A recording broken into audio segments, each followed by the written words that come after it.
大家好，我是超子。现在又到了吃香椿的季节。香椿虽然营养好吃，但是做不对，吃完以后对身体不好。今天教大家如何正确的食用香椿以及保存方法。处理好的香椿半年不会坏，不会变味。首先将新鲜采摘的香椿放入盆中，加入1小勺盐，加入清水，水没过香椿，浸泡10几分钟。这个季节有很多不知名的小虫子会爬在香椿的叶子上面，经过盐水浸泡就会轻松去除。泡好以后，把脏水倒掉，再用流动的清水清洗2遍，彻底洗净。洗好以后，去掉硬一点的根部，香椿梗不要扔掉，梗部香味更浓郁。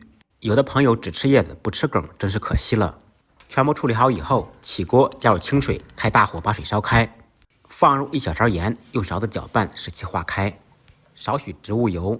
我们在食用香椿之前，最好焯下水。香椿虽然味道鲜美，但是含有亚硝酸盐。简单焯水可以很好的去除。水开以后放入香椿，在锅中不要煮的时间太久，变成深绿色10几秒钟就可以了。煮好以后捞出。焯水的香椿放到冷水中浸凉，这样可以防止它变黑变黄。然后用手攥干水分。经过这样处理的香椿可以放到保鲜袋中冷冻保存。吃的时候取出来用刀切碎，味道依然鲜美，而且不会变色。今天我们就用香椿做最经典的香椿炒鸡蛋。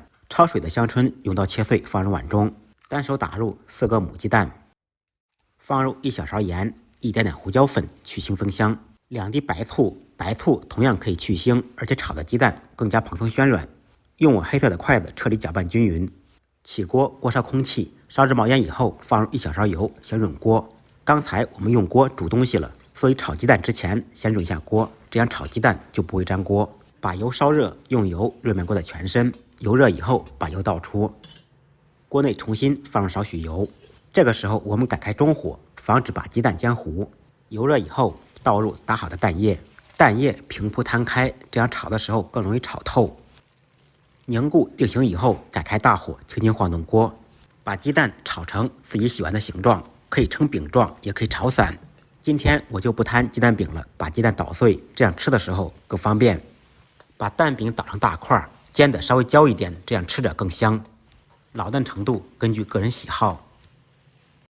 炒熟炒散以后盛出，装入盘中。一道鲜香味美不油腻的香椿炒鸡蛋就做好了。淡淡的焦香味夹杂着香椿的清香味，这就是春天的味道。家里面有香椿的同学可以试着做一下，不好吃您提着鸡蛋来找我。感谢您的支持点赞，再忙再累记得按时吃饭。下期视频见，拜拜。